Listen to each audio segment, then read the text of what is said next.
Bonjour à tous. Eh bien, prenons un instant aujourd'hui pour lire et méditer un passage du livre du ciel de Luisa Picaretta. Au nom du Père qui me crée, du Fils qui me sauve et du Saint-Esprit qui me sanctifie. Amen. Jésus, nous nous immergeons en toi, dans ta divine volonté. Nous nous unissons à toi. Nous nous unissons à ta divinité, à ton humanité, à ta volonté. Nous nous identifions à toi, nous nous consumons en toi. En toi, Jésus, nous perdons le rien, le néant que nous sommes. Nous fondons nos volontés dans la tienne, nous les fusionnons dans la tienne. Nous te faisons l'offrande de nos volontés pour que tu t'en serves comme champ d'action. Et Jésus, nous te prenons comme tous les jours dans nos bras. Nous voulons t'embrasser, nous voulons te serrer fort, te cajoler et te dire combien nous t'aimons. Nous voulons t'aimer, te louer, te bénir, te glorifier, t'adorer, te remercier, t'embrasser avec ta volonté à toi, au nom de tous les hommes de tous les temps. Et nous voulons, Seigneur, t'accueillir dans nos cœurs pour que tu t'y sentes bien, que tu viennes t'y établir avec ta maman, avec ton Père, avec l'Esprit Saint. Viens, Seigneur, nous te donnons vraiment notre vie, nous te donnons les commandes, les rênes de nos existences pour que ce soit toi qui fasses tout en nous jusqu'à nos derniers souffles. Oui, Seigneur, nous te voulons l'acteur de tous nos actes. Toi, tu fais tout et nous t'accompagnons. Que nos actes ne soient plus des actes humains, mais que tout se fait par toi, ils soient divins, éternels, avec cette portée intemporelle, universelle, illimitée. Ces actes remplis de l'infini, qu'ils puissent t'apporter cette gloire parfaite. Jésus, viens vivre en nous, viens purifier nos âmes, viens retirer de nos cœurs tout ce qui résulte de nos volontés propres et recréer en chacun d'eux cet espace nécessaire pour que ta divine volonté puisse s'y déployer, qu'elle puisse avoir sa souveraineté en nous, qu'elle puisse opérer et agir librement à partir de chacune de nos humanités. Oui Seigneur, nous sommes totalement offerts à toi, nous te déposons à tes pieds nos faiblesses, nos misères, nos affections, nos désirs, nos pensées, nos émotions, nous te remettons nos volontés propres, sers-toi de tout comme fondation pour établir ton royaume en nous. Viens continuer ta vie en nous, Seigneur. Continue ta vie en nous. Nous nous offrons à toi. Nous te donnons nos mains. Agis à travers elles. Sanctifie tous nos actes. Nous te donnons nos pieds. Viens marcher dans chacun de nos pas. Divinise-les.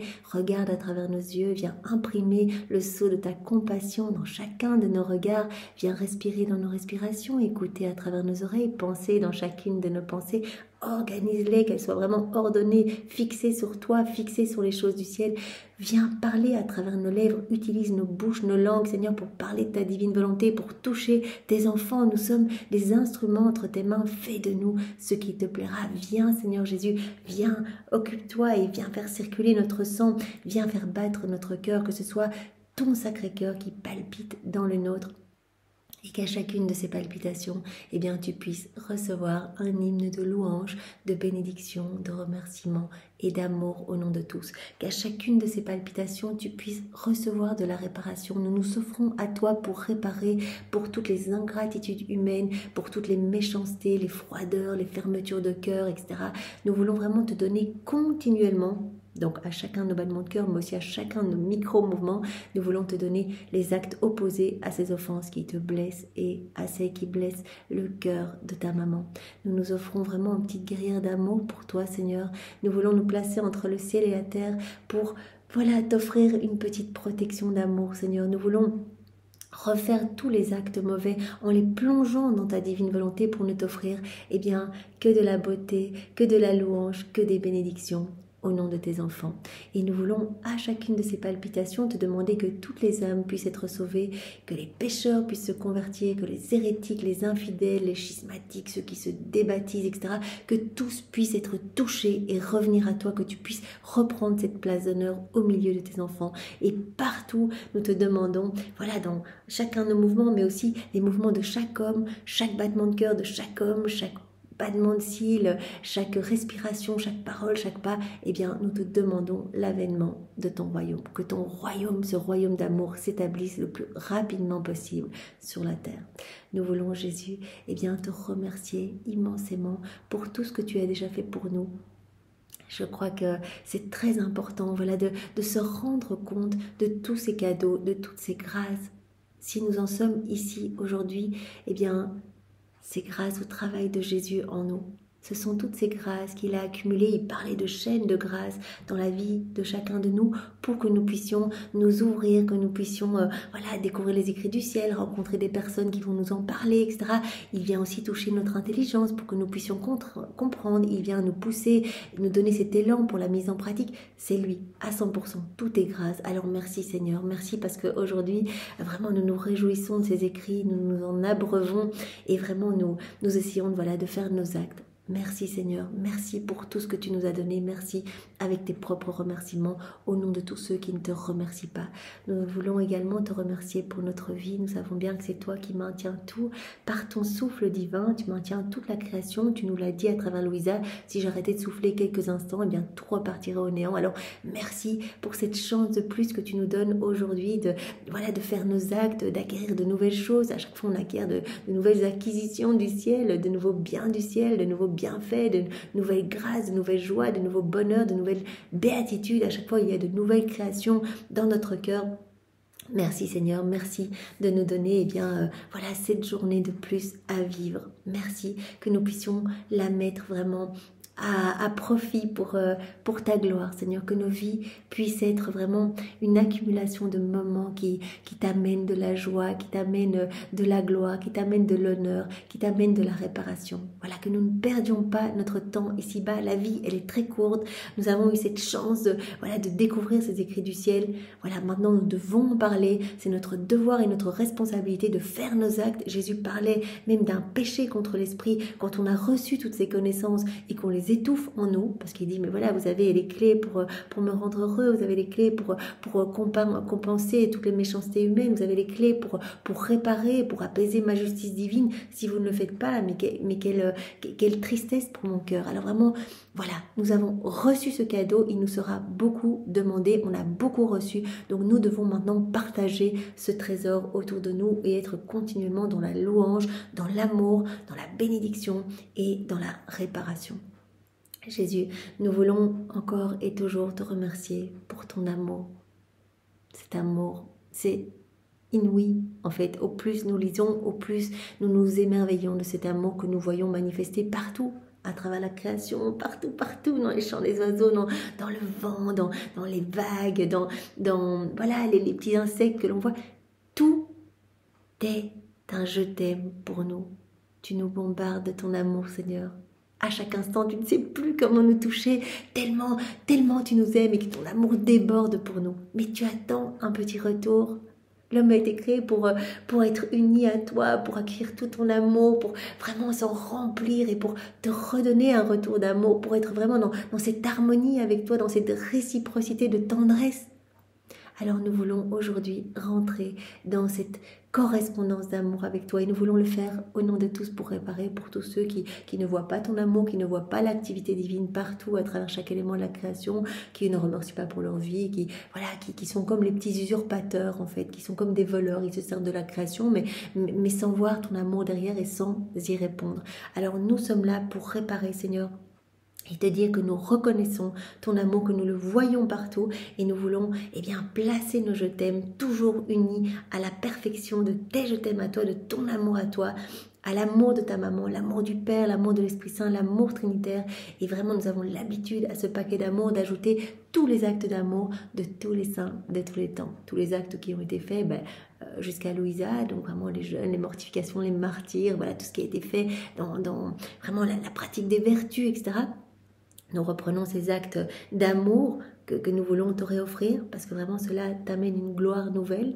Cela amène une gloire nouvelle à tous ces saints qui ont prié, qui se sont sacrifiés, etc. pour toi. Donc on reprend tous ces actes d'amour que l'on place, que l'on accumule avec ce paquet d'amour et nous reprenons également tous les actes d'amour qui ont été faits par Louisa dans la divine volonté, par Maman Marie, par Adam dans son état d'innocence et puis par toutes les âmes après Louisa. Tous ces petits actes parfaits, ces soleils irradiants qui t'amènent une joie parfaite et profonde, nous les reprenons pour te les réoffrir. Et nous plaçons cette grosse boule d'amour, ce gros paquet d'amour sur chaque élément de la création. Voilà, comme on le fait tous les jours, mais c'est si important. Et Louisa, elle le faisait tout le temps, du matin au soir, du soir au matin, elle faisait ses rondes. Donc, ce n'est pas trop. C'est une reconnaissance de la paternité divine, de l'amour divin. C'est un honneur, un hommage que l'on fait à la paternité divine. Nous devons le faire. Donc, nous plaçons ce paquet d'amour sur chaque feuille, chaque tige, chaque herbe, chaque branche, chaque arbre, chaque arbuste, chaque insecte, chaque animal, chaque bestiole, sur chaque semence que ces semences vont produire, chaque plante, chaque fleur, dans tout ce que la terre comprend, sur le soleil, ses rayons, ce que ces rayons vont toucher, les étoiles, leurs sentiments, la lune, les planètes, les galaxies, dans l'immensité des cieux, chaque molécule d'air, chaque flocon de neige, chaque goutte d'eau, voilà, dans les plaines, les vallées, les montagnes, on remplit l'espace partout sur la terre et dans le ciel de cet amour. On veut que tout résonne de cet amour pour toi. On veut répondre à ton amour, Seigneur. Nous voulons aussi parcourir l'œuvre de la rédemption et suivre tous les actes de la divine volonté, tout ce que tu as fait, Seigneur, tout ce que ta maman a fait. On veut tout suivre, on veut placer nos petits je t'aime, ajouter nos petits actes pour nous unir aux actes de la divine volonté, pour que nos actes et les siens ne fassent qu'un. Voilà, on veut te suivre, suivre ta maman, vous inonder de ce paquet d'amour partout, dans ce que vous voyez, sentez, touchez, respirez, mangez, buvez, portez sur les personnes autour de vous, sur les éléments créés autour de vous, ce que vous piétinez, etc. Partout, nous inondons chacun des mystères de vos vies, de cet amour. On veut tout remplir à ras-bord, depuis la seconde 1 de la conception de ta maman jusqu'à son assomption et le tout incluant toute ta vie. À chaque instant, nous sommes là, collés à vous, unis à vous, identifiés à vous, pour vous inonder de cet amour. Et nous reprenons, on peut le faire dans la divine volonté, c'est ça qui est si merveilleux, on est propriétaires de tout. Nous allons reprendre tous vos pas, tous vos mouvements, tous vos actes, tous vos battements de cœur, vos battements de cils, toutes vos respirations, toutes vos paroles, tous vos gestes, toutes vos prières, toutes vos réparations, toutes vos peines, toutes vos souffrances, toutes vos joies. On reprend tout, on fait tout nôtre, on ajoute nos je t'aime, on offre tout au Père pour lui demander l'établissement du royaume de la divine volonté et que toutes les âmes soient sauvées. C'est vraiment ce qu'on veut. En fait, on veut ce que tu veux, Jésus. On veut que ce royaume s'établisse, que tous les hommes soient heureux, que tous les hommes soient propriétaires de tout, reprennent cette place qu'avait Adam dans son état d'innocence. Et nous allons encore rapidement parcourir les sacrements puisque tu nous attends dans toutes tes œuvres. Et donc, nous voulons placer ce même paquet d'amour dans chacun des sacrements pour répondre à ton amour. Tu l'as dit, je suis si seule, je ne peux pas donner les fruits de mes sacrements parce que les âmes sont tellement fermées, hermétiques, froides. Et donc, bien souvent, dans bien des cas, je ne peux pas donner ce que je voudrais donner aux âmes qui viennent recevoir ces sacrements. Voilà, parce que elles arrivent et peut-être par mondanité, elles rentrent dans des églises ou pour des concerts, etc. Ou elles s'approchent du tabernacle mais sans respect, ou elles me reçoivent en pensant à autre chose, etc. Donc, quelle souffrance pour Jésus qui cherche des âmes pour le sortir de cet abandon. Alors nous sommes là, Jésus. Tu as dit, je cherche des âmes pour me tenir compagnie. Tenir compagnie, c'est être avec Jésus, partager tout ce qu'il a fait, tout ce qu'il fait, tout ce qu'il fera, toutes ses peines, toutes ses tristesses. Être avec lui, collé à lui, dans l'hostie avec lui. Tout faire avec lui. C'est ce que nous voulons.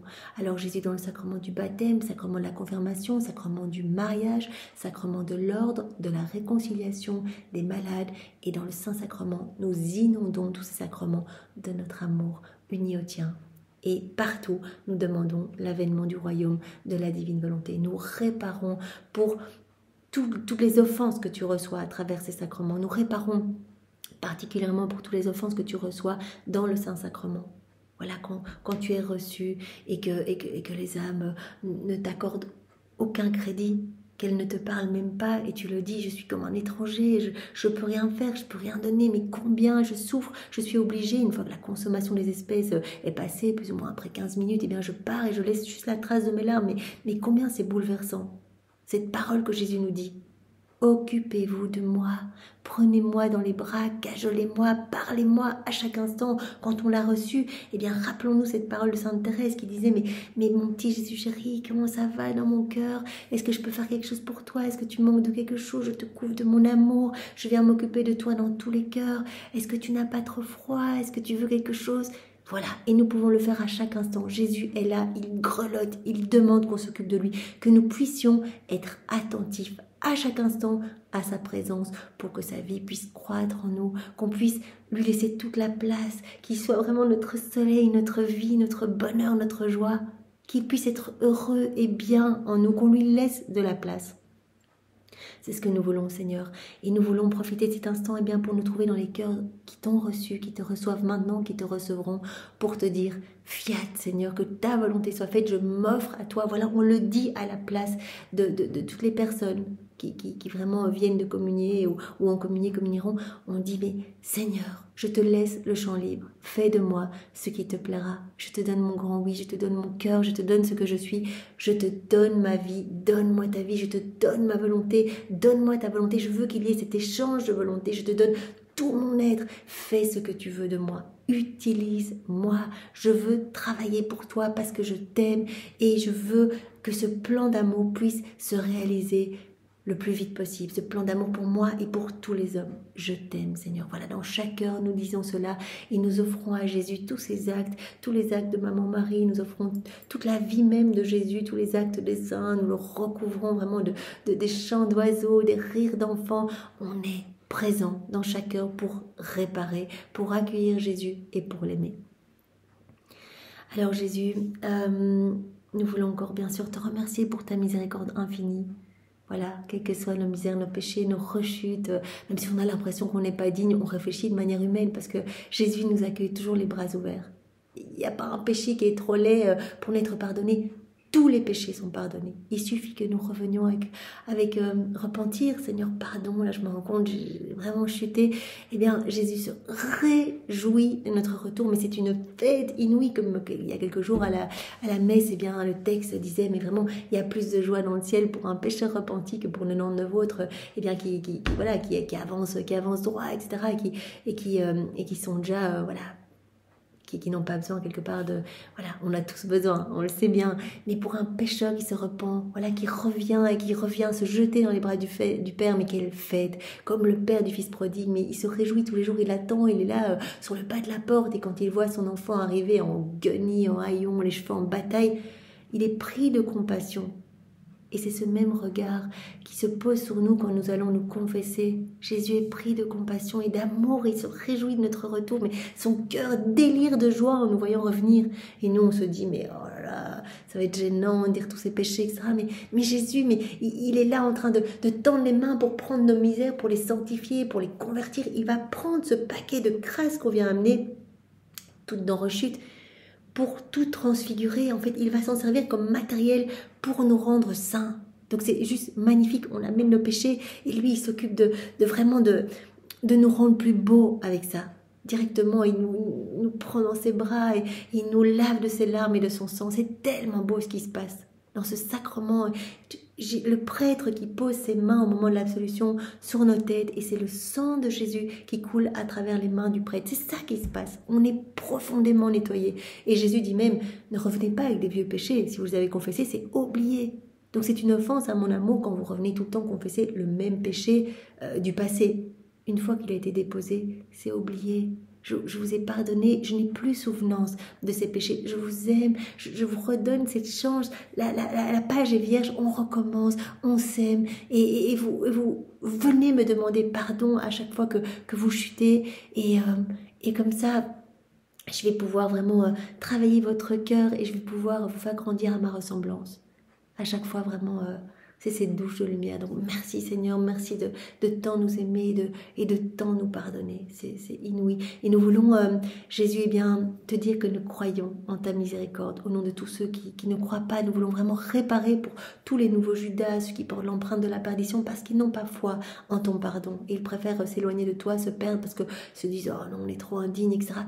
Mais ça, c'est vraiment le travail de l'ennemi. Et nous voulons réparer, Seigneur, parce que tu as dit, je ferai des plus grands pécheurs, donc vraiment ceux qui ont fait des péchés affreux, etc. Je ferai d'eux les plus grands saints s'ils ont un petit peu foi en ma miséricorde. Ça veut dire s'ils se jettent dans mes bras et qu'ils se laissent travailler par mon amour. Alors nous sommes là, pécheurs, et nous nous jetons dans tes bras. Et nous voulons te dire que nous avons foi en toi, en ton pardon, en ton Église, que nous t'aimons, Seigneur, et que vraiment nous te laissons le champ libre dans nos cœurs, dans nos vies. Merci, Seigneur. Alors je voudrais vous partager deux très courts passages qui ont trait à la Vierge Marie. Premier passage, la Vierge Marie, dispensatrice de toute grâce. Toutes les grâces passent par les mains de Maman Marie. C'est tellement beau. Donc je vous partage ce passage qui est dans le tome 34 à la date du 8 décembre 1935. Donc Jésus explique que toutes les grâces que la Trinité veut octroyer aux créatures, eh bien ces grâces sont déposées dans le cœur de Marie, et du cœur de Marie, ces grâces descendent dans les âmes fortunées qui doivent recevoir ces biens. Il n'y a aucune grâce qui descende sur la terre, aucune sainteté qui s'y forme, aucun pécheur qui se convertisse, aucun amour partant de notre trône qui ne soit auparavant déposé dans le cœur de Marie, dans son cœur de mère. Tout est déposé d'abord dans le cœur de Marie et s'écoule du cœur de Marie dans le cœur des personnes qui doivent recevoir ces grâces. Les conversions, les transformations, les charismes, les repentirs, etc. Toutes les grâces passent par le cœur de Maman Marie. Voilà. Donc toutes les grâces sont déposées dans son cœur de mère, laquelle fait mûrir ce bien, le féconde de son amour, l'enrichit de ses grâces. Donc les grâces sont déposées en son cœur et elle les enrichit. Elle fait mûrir ses grâces, elle féconde ces biens de son amour. Elle les enrichit de ses grâces et par la vertu de ses douleurs s'il le faut. Et puis, elle dépose le bien en qui doit le recevoir. Par exemple, une grâce qui doit être octroyée à un pécheur, une grâce de repentir, cela est déposé dans le cœur de Maman Marie qui enrichit ce bien, ce cadeau, qui vraiment vient le féconder de son amour, qui l'enrichit de ses grâces, par la vertu même de ses douleurs, et puis cela s'écoule de son cœur et elle le dépose directement dans le cœur de celui qui doit le recevoir. De manière que celui qui le reçoit sente la paternité divine, le cadeau de Dieu, il sent la paternité divine et la maternité de sa Mère Céleste. Donc tous les cadeaux passent par le cœur de Marie qui les embellit de ses vertus, de son amour et qui vient déposer ce cadeau dans le cœur de celui qui doit le recevoir. Et celui qui le reçoit va sentir vraiment la paternité divine et la maternité divine. La maternité de Maman Marie, de sa Mère Céleste. Nous pourrions nous passer d'elle, mais nous ne le voulons pas. Qui aurait le cœur de la mettre de côté? Notre amour, notre sagesse infinie, notre fiat même s'impose à nous, et il ne nous fait rien faire qui ne descende par son intermédiaire. Donc Marie, la dispensatrice de toutes les grâces. Donc c'est magnifique. Tous les cadeaux que nous recevons, voilà le cadeau de la vie dans la divine volonté, en tout cas, on en est au début, donc ce cadeau de nous plonger dans les écrits du ciel, de faire nos actes, etc., c'est passé par le cœur de Maman Marie. Et Jésus nous disait dans un autre passage du livre du ciel que toutes les grâces octroyées, les charismes, les dons, etc., sont données par le truchement des âmes vivants dans la divine volonté. C'est-à-dire que tout comme Marie, qui est la dispensatrice de toutes les grâces, toutes les âmes qui vont vivre dans la divine volonté vont être aussi ces canaux par lesquels les grâces vont s'écouler. C'est par les actes qui sont faits dans la divine volonté que les cadeaux sont octroyés. C'est parce qu'aujourd'hui nous faisons des actes dans la divine volonté que des âmes du passé, que des âmes autour de nous, que les âmes du futur vont recevoir des cadeaux. Donc vraiment, en laissant la divine volonté nous régir, les grâces vont passer à travers nous aussi par les actes que nous allons faire dans la divine volonté. C'est par ces actes que des cadeaux vont être distribués à profusion. Alors l'autre passage se trouve dans le volume 33, à la date du 14 juillet 1935. Un passage... Volume 33 à la date du 6 juin 1935. Passage très beau, Jésus parle d'abord de sa justice divine qui doit s'exercer quand son amour ne peut pas se déverser de manière facile dans les cœurs. Un autre stratagème d'amour, c'est quelque part l'exercice de la justice divine. Quand l'amour ne peut pas sortir de son cœur facilement, il va sortir sous forme de châtiment. Mais c'est une énième façon que Dieu a trouvé de ramener ses enfants à lui. Parce que peut-être que dans la souffrance, dans la perte de biens matériels, etc., les âmes vont se repentir, vont se mettre à genoux et vont se tourner vers Dieu, vont revenir à Dieu. Donc ce qui importe pour Dieu, c'est que nos âmes soient sauvées. Jésus le disait à Louisa, si des villes sont détruites, que des bâtiments sont détruits, cela peut encore être reconstruit. Mais quand une âme se perd, qui me la rendra? Donc c'est vraiment notre salut qui est visé. Donc vraiment, l'exercice de la justice divine, c'est un déversement d'amour de Dieu pour nous, pour essayer de nous récupérer. Quand on est tellement fermé, qu'on est tellement froid, qu'on n'accueille pas cet amour, qu'on est en train de se perdre, eh bien voilà, cet amour se transforme en justice pour nous récupérer. Voilà, Jésus dit donc, il suffit d'un châtiment pour que, se voyant au bord de la tombe, les âmes reviennent dans mes bras. Tout ça pour en arriver au passage que je voudrais vous partager, vraiment Marie qui va être vraiment notre mère en toute situation et qui va nous aider sur ce chemin de vie. Tu dois savoir que j'aime toujours mes enfants, mes créatures bien-aimées. Je me viderai de mon sang plutôt que de les voir frappés, donc par les châtiments, les fléaux, si bien que lorsque seront venus les temps funestes, donc là, Jésus fait référence, il me semble, au temps de la purification. Donc il a dit, il y aura ce triomphe du royaume de la divine volonté, triomphe du cœur immaculé de Marie, parce que tout est accompli dans notre acte créateur. Mais il va falloir passer, maintenant on voit bien que le monde va pas bien du tout, etc. Il va falloir passer par une période de purification pour en arriver à l'établissement du royaume de ma divine volonté. Voilà.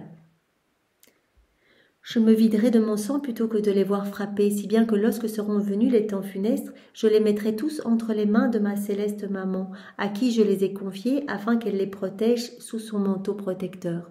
Jésus dit, j'aime pas devoir exercer ma justice, mais parfois c'est le seul moyen que j'ai trouvé pour que mes enfants reviennent à moi. Mais ma maman sera là pour protéger ceux qui se seront abandonnés entre ses bras, ceux qui l'auront choisi comme maman. Je lui donnerai tous ceux qu'elle voudra. La mort même n'aura pas de pouvoir sur eux, qui seront sous sa protection, la protection de ma maman. Or, tandis qu'il disait cela, mon cher Jésus m'a fait voir, en effet, que la reine souveraine descendait du ciel, avec une indicible majesté et une tendresse toute maternelle, et qu'elle évoluait au milieu des créatures dans toutes les nations, et qu'elle marquait ses chers enfants, et ceux qui ne devaient pas être touchés par les fléaux. Donc Marie qui descend du ciel, et Louisa a pu voir cette vision, Marie qui descend et qui marque du sceau maternel ses enfants. Mais c'est pas genre un privilège accordé à quelques-uns qui ont bien récité leur rosaire. Non, c'est tous ceux qui auront considéré Marie comme leur maman, qui auront dit Marie, tu es ma reine, tu es ma mère, je m'abandonne entre tes bras, je te reconnais, je te fais confiance. Toutes ces âmes-là seront vraiment marquées pour ne pas être touchées par les fléaux. Alors, c'est très intéressant parce que fléaux, qu'est-ce que c'est les fléaux ici ? Ça peut être, une guerre, ça peut être les maladies, ça peut être, les châtiments, la nature qui se déchaîne, etc. Mais ce que le professeur Thomasini disait, et je trouvais ça vraiment intéressant, fléau, ça peut aussi être tous les fléaux spirituels de ce qu'on vit actuellement, c'est-à-dire toutes les lois contre la vie, vraiment toutes ces choses qui blessent le cœur de Dieu. Marie, quelque part, elle marque ses enfants du sceau maternel pour qu'ils soient forts dans toutes ces épreuves, dans toutes ces tribulations, dans ces choses que l'on vit, les démons qui sont déchaînés autour de nous, que ce soit vraiment, que ces enfants restent forts et fermes dans leur foi, fermes dans le bien, qu'ils continuent à avancer avec espérance et vraiment qu'ils continuent à donner leur vie pour son Fils Jésus. Donc c'est vraiment une marque, qui va nous protéger des fléaux. On ne sait pas le terme fléau, ce que cela comporte, mais donc ça peut être tant les fléaux, comme on entend vraiment les fléaux autour de nous, les pluies diluviennes, etc. Mais ça pourrait être aussi, ces fléaux spirituels, tous ces déchaînements diaboliques autour de nous, que nous puissions être protégés et rester vraiment enfants de lumière au milieu de ce déchaînement. Donc elle évoluait au milieu des créatures dans toutes les nations et elle marquait ses chers enfants et ceux qui ne devaient pas être touchés par les fléaux. Quiconque était touché par ma céleste maman, les fléaux n'avaient pas le pouvoir de les atteindre. Ils restent inébranlables. Ils avancent dans la foi, dans cette lumière des enfants de Dieu. Le doux Jésus donnait à sa maman le droit de mettre en sécurité qui elle voulait. Tous ceux qui auront dit « Maman, je t'aime, tu es ma maman », il n'y a pas une préférence comme ça, oui, toi tu as bien prié, hop, je te marque, tu vas être préservé des fléaux. Non, tous ceux qui ouvrent leur cœur, tous ceux qui aiment Jésus, tous ceux qui aiment Marie, sont vraiment, se mettent comme enfants dans les bras de leur maman céleste. Je m'abandonne, maman, entre tes mains. Je m'abandonne, Jésus, entre tes mains. Faites de moi ce qu'il vous plaira. Et nous recevons cette empreinte divine. Comme il était émouvant de voir évoluer dans toutes les parties du monde l'impératrice céleste qui les prenait entre ses mains maternelles, les serrait sur son sein, les cachait sous son manteau, afin qu'aucun mal ne puisse nuire à ceux que sa maternelle bonté tenait en sa garde et qui les protégeait et les défendait. Elle nous prend sous son manteau, elle nous protège, elle nous marque de ce sceau maternel pour que nous puissions vraiment rester unis à son Fils Jésus. Qu'on puisse être protégés de tous ces pièges, de toutes ces tentations du monde. Oh, si tous pouvaient voir avec combien d'amour et de tendresse la céleste reine faisait cet office, ils pleureraient de consolation et ils aimeraient celle qui nous aime tant. C'est qui nous aime tant. Et elle veut marquer tous ses enfants. Elle voudrait que tous aiment son Fils Jésus. Elle l'a dit dans ce livre bleu, Marie, reine du royaume de la divine volonté. Mais moi, je suis reine de ce royaume de la divine volonté. Et il n'y a personne. Je voudrais que ce royaume soit peuplé de tous mes enfants. Pas de quelques-uns, de tous mes enfants. Alors viens, abandonne-toi. Et moi, je vais vraiment intercéder pour toi. Je vais t'obtenir des grâces. Je vais travailler ton cœur avec mon Fils Jésus, pour que la vie de mon Fils puisse croître en toi, que cette vie divine puisse croître en toi, que la vie du divin vouloir, cette vie de lumière, cette vie d'amour puisse croître en toi. Je vais te protéger sous mon manteau, pour que tu restes bien à l'abri dans les bras de lumière de la divine volonté, que tu restes uni à mon Fils, que tu lui offres ta vie, et ce continuellement, que tu sois dans ce mouvement continue, fais tes actes continuellement, je te protège. Donc on voit depuis plusieurs jours combien Marie veille sur nous. On l'avait vu hier ou avant-hier, Marie qui disait à Louisa, mais moi j'ai reçu tout pouvoir pour protéger tous mes enfants qui veulent vivre dans la divine volonté, qui veulent servir de tabernacle d'amour pour mon Fils, de tabernacle de consolation. Donc j'exercerai des prodiges inouïs, des surprises qu'on n'a même jamais vues, pour aider mes enfants. Je suis là pour les aider à vivre dans la divine volonté. Je suis là pour aider tous ceux qui se confient à moi, tous ceux qui m'appellent. Et toutes les grâces passent par son cœur. Toutes les grâces sont octroyées par son intercession et coulent par son cœur, dans notre cœur. C'est si beau. Merci Maman Marie. Eh bien, combien nous t'aimons et combien nous te redonnons notre petit oui pour que tu le donnes à Jésus. Nous te remettons tous les actes que nous allons faire aujourd'hui et puis tout au long de notre vie. Nous les plaçons dans tes mains immaculées pour que tu les remettes à Jésus et qu'il puisse y apposer son sceau divin. Que nous puissions grandir en amour, devenir ces petits êtres de lumière en fait. Jésus nous veut pur amour, à sa ressemblance. Il veut qu'on soit comme lui, un autre Jésus sur la terre. Alors maman, bénis-nous et par ta bénédiction, marque notre esprit de renoncement pour les choses du monde. Eh bien, confirme par ta bénédiction notre offrande comme âme offerte pour la gloire de Dieu. Et vraiment, aide-nous sur ce chemin, que tes mains soient les 12 chaînes qui nous lient continuellement à toi et à Jésus. Maman, prononce ton oui sur notre âme pour rappeler en nous la vie de Jésus. Donne à notre âme le baiser de la divine volonté et vraiment terrasse notre volonté propre. Tu sais combien nous sommes parfois assaillis. Alors terrasse-la, maman, nous te laissons le champ libre. Nous t'aimons, tu es notre mère. Alors Jésus, maintenant je te demande de venir disposer chacun de nous pour que nous puissions comprendre ce passage du volume 33. Nous continuons dans le volume 33. Que nous puissions le comprendre avec ta sagesse, ta compréhension à toi. Alors enveloppe-nous de ta lumière, donne-nous ton cœur Seigneur, et vraiment que nous ne passions pas à côté de ces mots bénis qui sont les tiens, mais que nous puissions les mastiquer, les marmonner, les digérer, et que tu nous pousses à cette mise en pratique. Voilà, que ces vérités puissent devenir vie en nous. C'est ça en fait, quand on met en pratique, ces vérités deviennent vie en nous. Et quand on met en pratique, c'est-à-dire quand on fait nos actes, nos rondes, eh bien cela crée de l'espace, tu recrées de l'espace dans nos cœurs, Jésus, pour nous donner de nouvelles vérités, que nous puissions les comprendre. Donc il faut avancer doucement. Jésus dit doucement, c'est une longue étude. Vraiment, vous devez prendre du temps parce que ce sont vraiment toutes des vies divines que je vous donne. Et ma parole a cette vertu transformatrice, illuminatrice. Elle va venir réchauffer votre âme, la nourrir.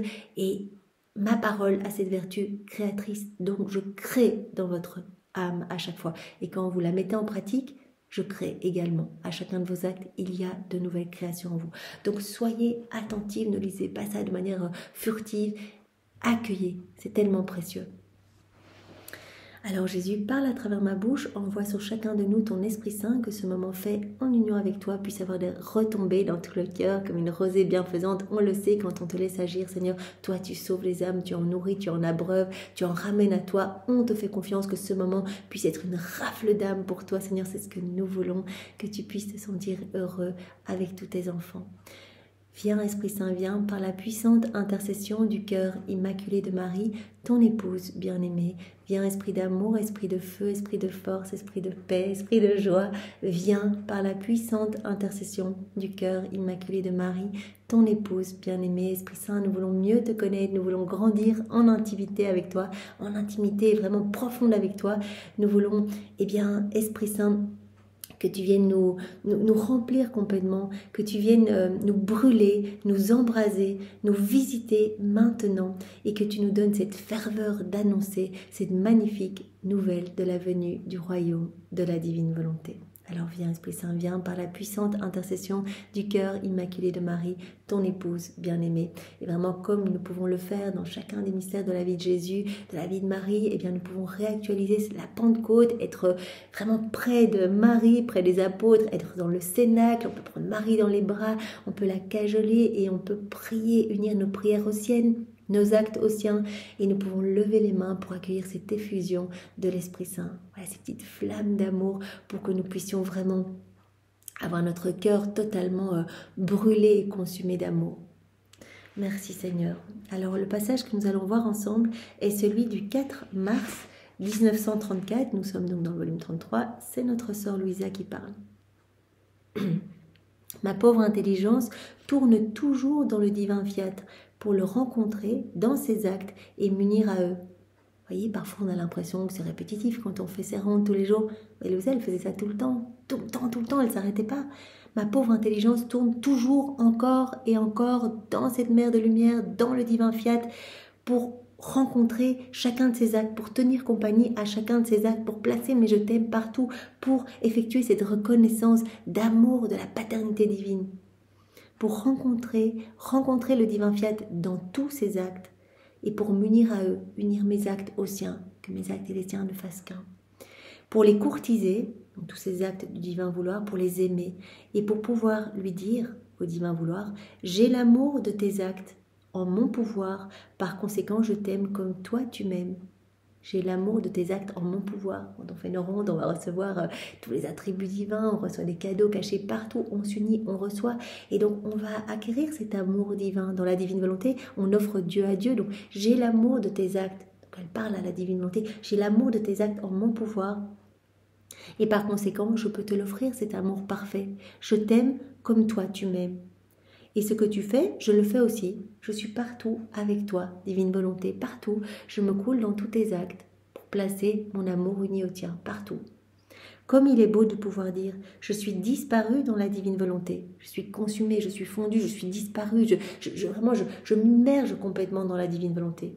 Je suis disparu dans la divine volonté et par conséquent, sa force, son amour, sa sainteté, son œuvre sont à moi. Tout est à moi, je suis fondu dans cette mer de lumière, je suis consumé dans cette mer de lumière, je suis disparu, comme elle dit, c'est mon néant qui disparaît, je veux qu'il n'y ait plus rien d'humain en moi, je suis disparu dans cette mer de lumière et par conséquent j'acquiers tout ce qu'il y a dans cette mer.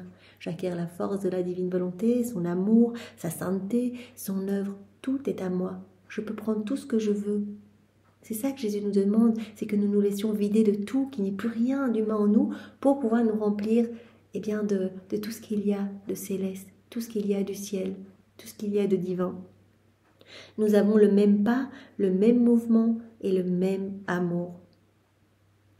Et la divine volonté tout en fait semble dire, comme je suis heureuse, je ne suis plus seule. Jésus nous le dit tout le temps, je suis la divine volonté, combien je suis seule dans mes œuvres. J'ai jamais de reconnaissance, que de l'ingratitude, les hommes se servent et ils ne reconnaissent pas l'activité divine à travers chaque élément créé. Donc les éléments qu'on voit, ce n'est qu'un petit voile cachant la divine volonté à l'œuvre. Je suis seule dans mes œuvres. C'est pour cela qu'en prière préalable, eh bien, nous tenons compagnie à la divine volonté, nous suivons ses actes, nous plaçons le je t'aime partout, on tient compagnie à la divine volonté, on tient compagnie à Jésus, on lui rend cette petite visite pour que la divine volonté ne soit plus seule dans ses œuvres. Combien je me sens seule. Mais quand tu fais tes rondes, je suis heureuse, je ne suis plus seule. Je sens en moi un battement de cœur, je sens en moi un mouvement, une volonté qui court avec moi. Je sens tes actes dans les miens. Combien cela me fait plaisir. Je sens un battement de cœur, un mouvement, une volonté qui court avec moi. Nous sommes fusionnés. C'est ce qui se passe quand on fait nos rondes. Nous sommes fusionnés à la divine volonté. On se fusionne, notre volonté est fusionnée dans celle de Dieu. Elle ne me laisse jamais seule. Elle fait tout ce que je fais. L'âme qui fait ses rondes, qui fait ses actes dans la divine volonté, elle va faire tout ce que la divine volonté fait. C'est pour cela qu'on se coule partout, dans le soleil, dans le vent. On est partout où la divine volonté travaille. C'est pour ça qu'on va être poussé à faire nos rondes continuellement. Au plus on va se plonger dans la divine volonté, au plus cette vie divine va croître en nous, au plus on va être poussé à faire ces rondes. Parce que la divine volonté ne s'arrête jamais. C'est un mouvement incessant, continuel, primordial, qui ne s'arrête pas. Et donc c'est l'infatigable travailleuse qui nous prend dans ce doux mouvement avec elle. Je ne suis plus seule, nous sommes fusionnés, donc avec l'âme qui fait ses rondes, ses actes, qui vit dans la divine volonté. Elle ne me laisse jamais seule, elle fait tout ce que je fais. Mon esprit était perdu dans le divin vouloir et je me disais, mais qu'est-ce que font tous mes actes dans la divine volonté? Alors que je ne fais rien. Vous avez dit, mais en fait, je place juste mes petits je t'aime, je fais rien du tout, je fais mes petits actes.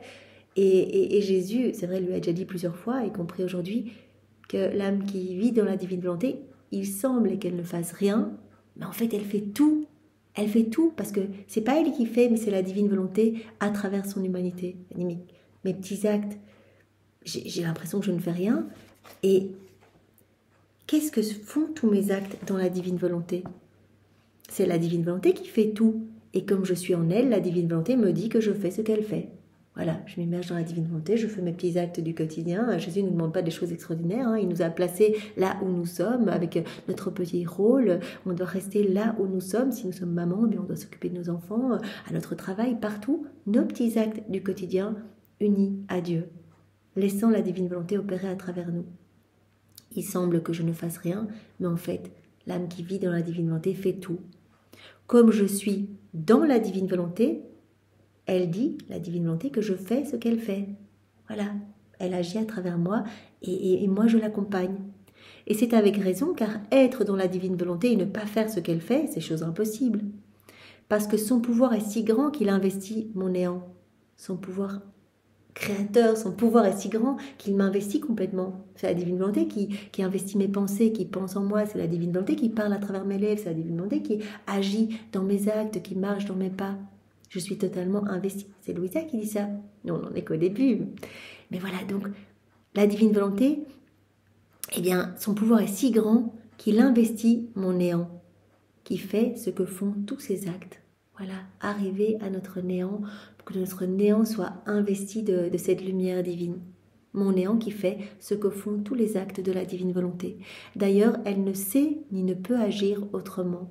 Et mon doux Jésus, me surprenant par une de ses brèves visites, me dit « Ma petite fille de ma volonté, comme c'est beau, la créature ne peut pas recevoir de plus grand honneur que d'être admise en elle dans la divine volonté. » Et c'est le cadeau que Jésus veut faire à tous ses enfants, à chacun de nous. On le sait, c'est pas méritoire, on ne doit pas avoir fait X actes de piété pour recevoir ce cadeau.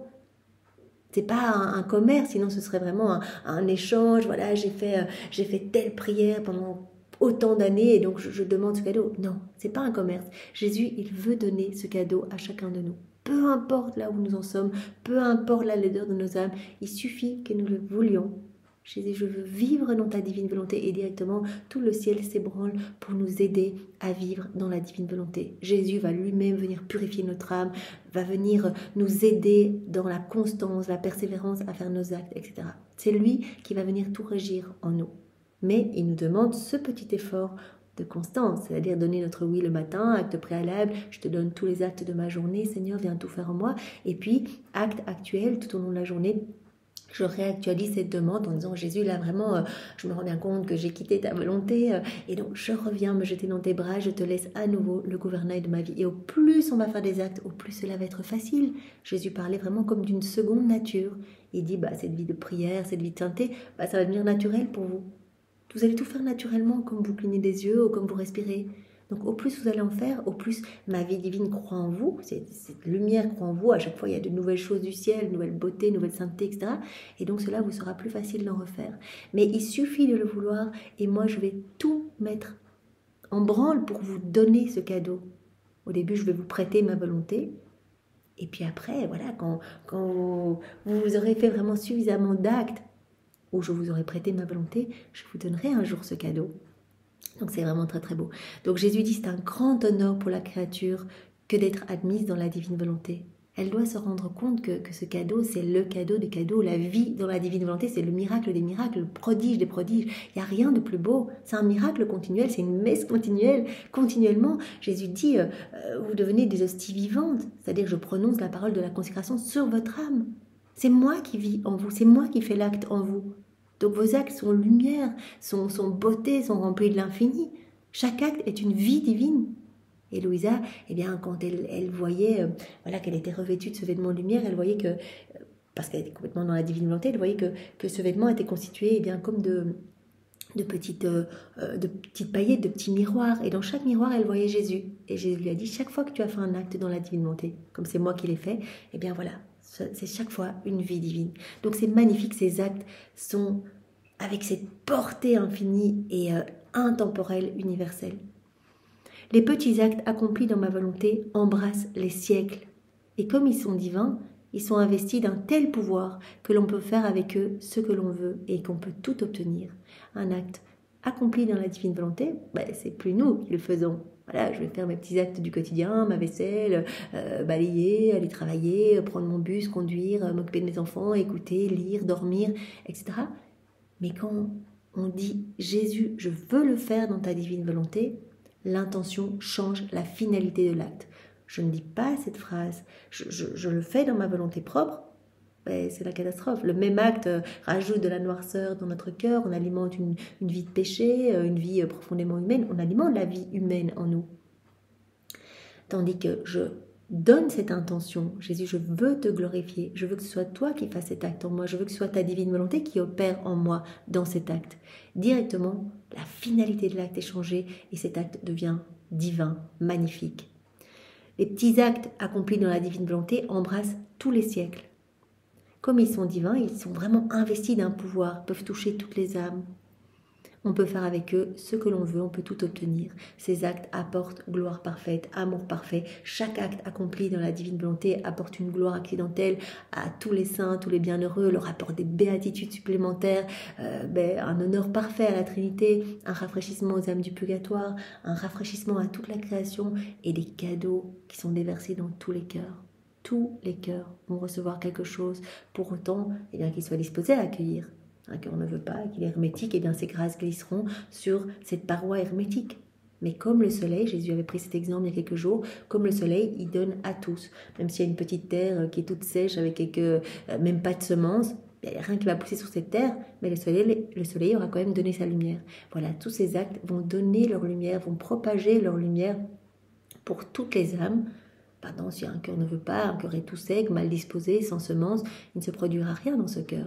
Mais pour autant qu'il y ait une petite semence, une petite ouverture de cœur, il va y avoir des conversions, des sanctifications, etc. Enfin, des choses incroyables qui vont se passer. C'est pour ça qu'on travaille à l'avènement du royaume quand on fait nos actes dans la divine volonté. L'être divin reste lié dans ses actes, parce qu'ils sont les siens. C'est l'être divin qui agit en nous, c'est la Trinité qui agit en nous. La Trinité est présente dans notre cœur. Et c'est une présence réelle, on le sait, c'est incroyable. Donc l'être divin est lié à ses actes, parce qu'ils sont les siens, et il doit leur donner la valeur qu'ils méritent. Et ces actes, sont tellement immenses, infinis, comprennent tout. Tous les saints viennent s'y déverser, la Trinité, la Vierge Marie, comprennent absolument tout, les œuvres divines, etc. Ils sont complets, parfaits. Donc on n'a pas la capacité de les garder en nous. Et donc ces actes sont déposés en dépôt dans la divine volonté. De plus, tu dois savoir que les actes accomplis dans ma volonté forment les voies qui doivent servir aux âmes pour entrer dans ma volonté. Ça, c'est très important. Chaque acte que l'on fait dans la divine volonté, cela va aider d'autres âmes à rentrer dans ce royaume de la divine volonté. Ce sont comme autant de voies. Chaque acte est comme un chemin supplémentaire, une voie, un accès supplémentaire pour aider d'autres âmes, pour nous aider déjà, nous, à rentrer plus profondément dans la divine volonté, mais cela va aider aussi d'autres âmes. Vous vous rappelez cette image que Jésus nous avait donnée il y a quelques jours, semaines, je ne me rappelle plus. Mais quand on fait des actes, eh bien, nous formons un escalier d'or. Et chaque acte, c'est comme une marche supplémentaire. Donc non seulement nous, on va grandir en sainteté, on va se laisser purifier, façonner, émonder, etc., on va avancer à chaque acte. Jésus vient dilater notre cœur pour nous donner plus, vient élargir les frontières du royaume de la divine volonté dans notre cœur. Mais cet escalier d'or que nous formons par nos actes va servir à beaucoup d'autres créatures, à beaucoup d'autres hommes qui vont pouvoir accéder, qui vont pouvoir l'emprunter, qui vont pouvoir découvrir les écrits du ciel, etc. Donc nos actes sont comme autant de voies nous permettant d'accéder au royaume de la divine volonté. Chaque acte, c'est comme une petite avance, un petit acompte que l'on paye dans le ciel pour faire descendre plus rapidement ce royaume pour nous et pour toutes les autres âmes. Et donc, un chemin supplémentaire, une voie supplémentaire, un accès supplémentaire permettant à notre âme de se plonger davantage dans la divine volonté, mais aussi à d'autres âmes, de découvrir les écrits du ciel, d'entendre parler de la divine volonté. Donc vraiment, il y a cet effet boule de neige en fait. Dès qu'une âme fait un acte, c'est des milliers d'âmes qui sont touchées. Alors, soit elles vont se disposer pour accueillir ce don plus tard, donc elles vont passer d'abord par la repentance, en recevant les charismes, en recevant des grâces de conversion, des miracles, etc. Tout ça pour en arriver à l'ouverture de cœur, la disposition pour accueillir ce grand don de la vie dans la divine volonté. Mais on travaille à un monde meilleur, en fait. Il y a des choses qui se passent partout. Dans toutes les générations, vraiment à toutes les époques. Ça embrasse tous les siècles, ces actes. Donc cela forme des voies qui doivent servir aux âmes pour rentrer dans ma volonté. Et ces voies sont si nécessaires que si des âmes héroïques ne viennent pas d'abord vivre dans ma volonté afin de former les grandes voies de son royaume, les générations ne trouvant pas les voies d'accès ne sauront pas comment entrer dans ma volonté. Donc faire nos actes, c'est indispensable, c'est nécessaire. Jésus dit, il faut les âmes qui font beaucoup d'actes pour que ces voies se créent, pour que d'autres puissent rentrer dans la divine volonté, puissent s'y plonger, puissent entendre parler des écrits du ciel, etc. Cela va se propager au plus nous allons faire des actes. Mais c'est indispensable. Voilà, tous les actes d'Adam, ils continuent à produire des bienfaits pour chacun de nous, etc.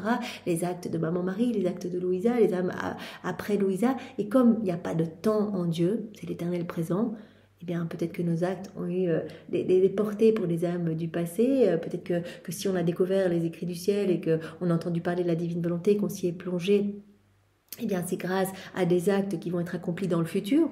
Pas de temps, donc même une âme peut-être dans 50 ans qui va découvrir les écrits du ciel, eh bien son petit acte à elle, les petits actes qu'elle va faire, eh bien peut-être que cela nous sert à nous aujourd'hui pour nous plonger davantage dans la divine volonté. C'est absolument magnifique. Il y a vraiment cet effet, c'est cet effet en cascade en fait. Chaque acte est une voie supplémentaire qui va pouvoir être empruntée par des âmes pour découvrir la divine volonté, pour se plonger dans ce royaume.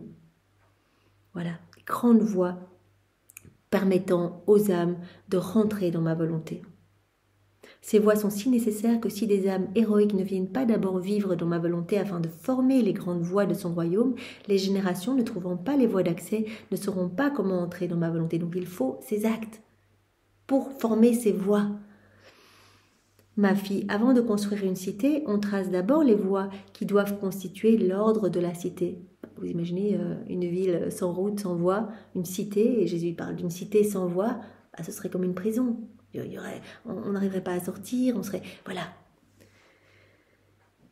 Et c'est alors qu'on jette les fondations pour la construire. Donc on réfléchit d'abord aux voies, à toutes les voies à former, et puis après on jette les fondations pour construire la cité. Si les routes, les sorties, les voies de communication ne sont pas formées, il y a alors danger qu'au lieu d'une cité, les citoyens construisent une prison, d'où ils ne sauraient sortir. Donc chaque acte va être une voie supplémentaire, un accès supplémentaire.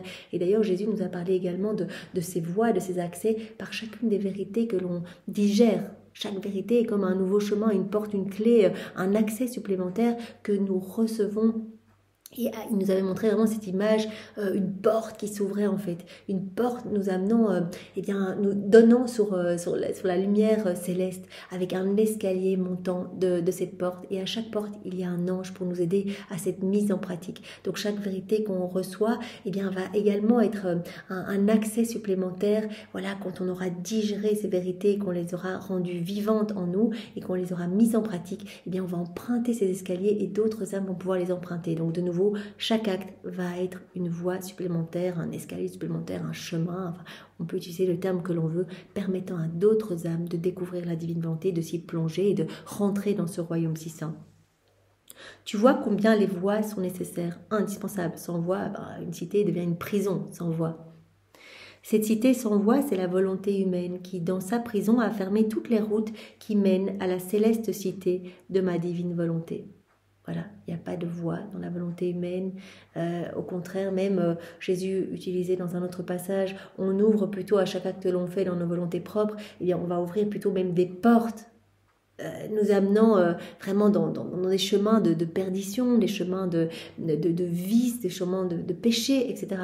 Donc on rentre plutôt dans un royaume de noirceur.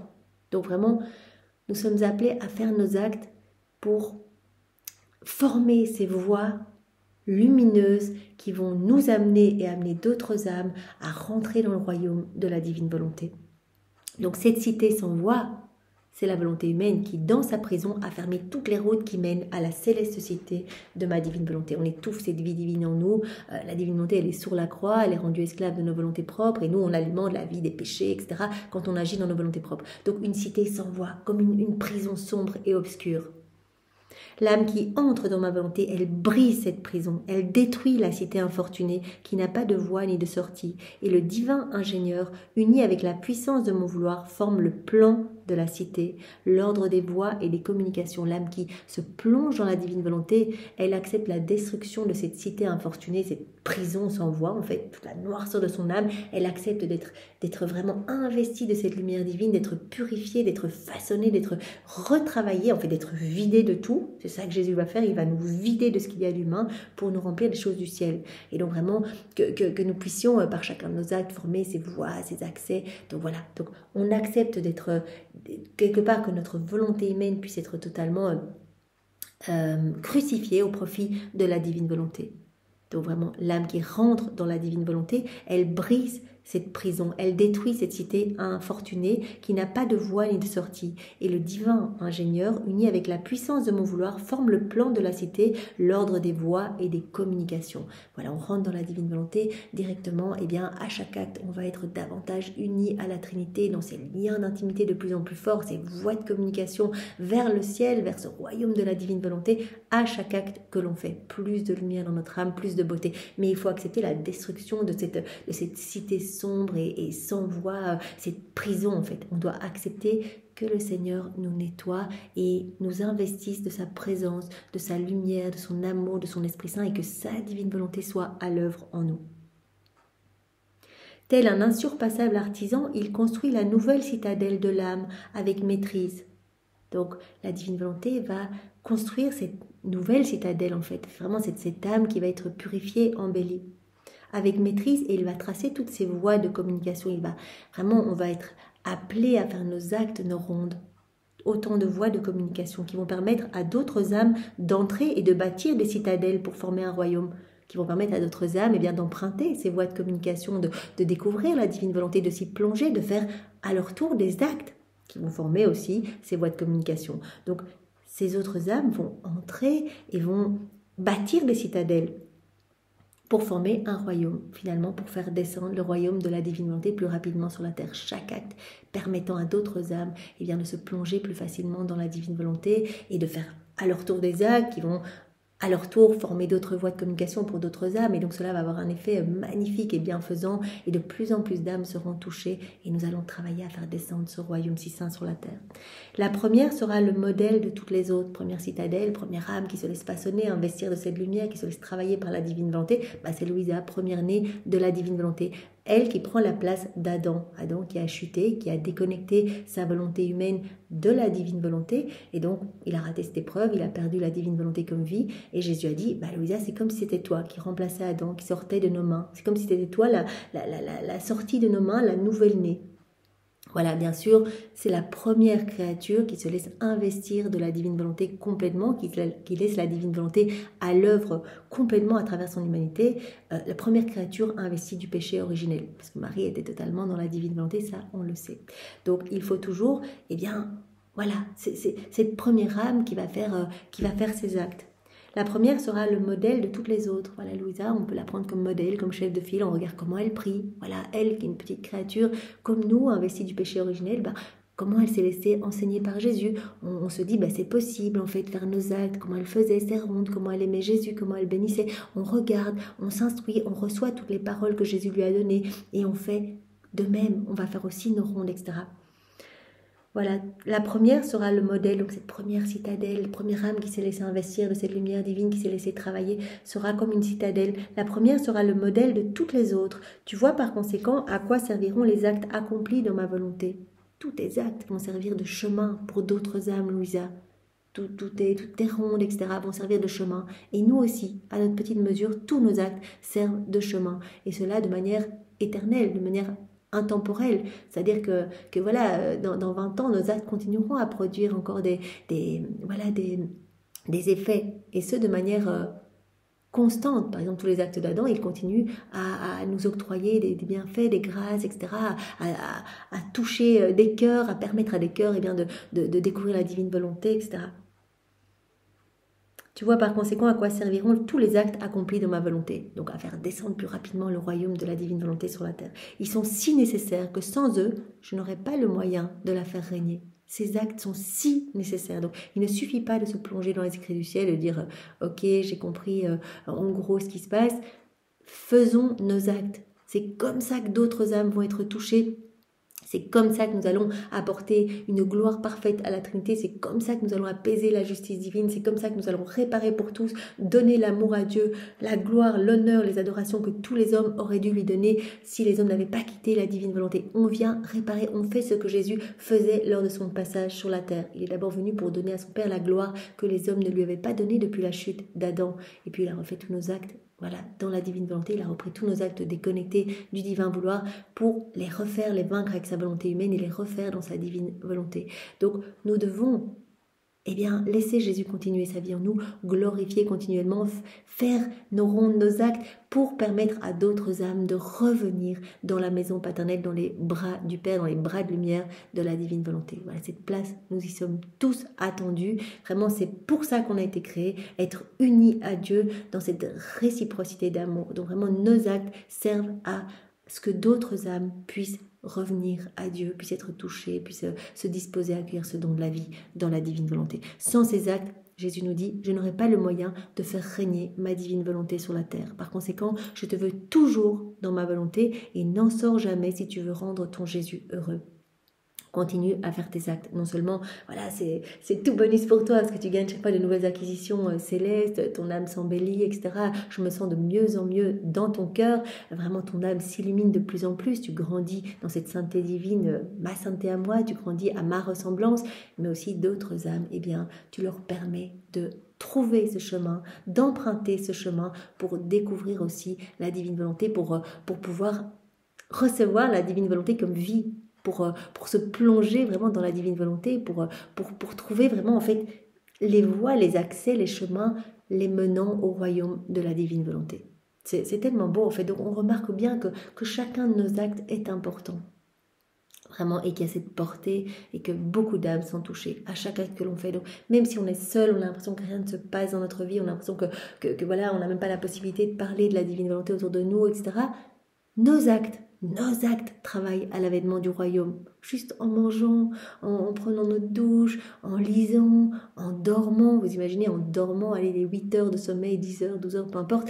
Mais ce sont des moments où on laisse Jésus dormir en nous, sa divine volonté dormir en fait, agir à travers notre humanité. Et à ce moment-là, Jésus va aller toucher les cœurs, va aller redonner la paix à certains, va aller redonner le repos de l'âme à d'autres, va aller apaiser des âmes torturées, tourmentées, etc. Jésus va agir dans notre sommeil, par exemple. Voilà, qui va être un acte de la divine volonté. Et ces heures de sommeil vont être comme une offrande la plus parfaite au pied de la Trinité. Elle va être comme un moment de prière, un acte fait dans la divine volonté, étant une vie divine, vaut plus que tous les actes d'amour de tous les saints jusqu'à Louisa. Donc vous imaginez les saints qui sont morts martyrs, ceux qui, voilà, comme Saint Charbel qui dormait sur une bûche de bois, ou Padre Pio qui faisait 35 chapelets par jour, etc. Enfin, tous ces actes d'amour qui ont été accomplis dans une volonté humaine, si on les met dans une balance, de l'autre côté on fait un acte dans la divine volonté, comme dormir dans la divine volonté par exemple, ou méditer comme maintenant, manger, enfin tout ce qu'on fait, tous nos actes, eh bien un acte fait dans la divine volonté est fait par Dieu lui-même. Et comme Jésus le dit, cet acte va embrasser tous les siècles, va avoir un tel pouvoir en fait. L'être divin reste lié dans ses actes, parce qu'ils sont les siens. Donc c'est vraiment... C'est incroyable ce qui se passe au niveau spirituel. Donc Jésus nous le demande tous les jours, restons attentifs, faisons nos actes, parce que voilà, on travaille vraiment voilà, à rendre le monde meilleur, et on travaille au plan de Dieu en faisant nos actes. C'est très bon. Merci Seigneur, et bien pour te remercier de cet enseignement que tu nous as donné à travers la personne de Louisa. Nous t'offrons le cœur de ta maman, son cœur immaculé, nous t'offrons sa maternité, nous te prenons dans nos bras et vraiment nous t'embrassons avec les étreintes même de maman Marie. Combien il est doux, voilà, de le faire, vraiment de te cajoler et de t'embrasser, Seigneur, de te remercier avec tes merci à toi, Seigneur. Et nous voulons te bénir avec tes propres bénédictions. Voilà, sois adoré de tous, Seigneur, et nous voulons te le dire à chacun de nos battements de cœur. Jésus, nous t'aimons, Jésus, nous t'aimons, Jésus, nous réparons, Jésus, nous te louons, Jésus, nous te bénissons, tu es notre roi. Passez une bonne journée et je vous dis à demain. Soyez tous bénis. Au nom du Père et du Fils et du Saint-Esprit. Amen. Au revoir.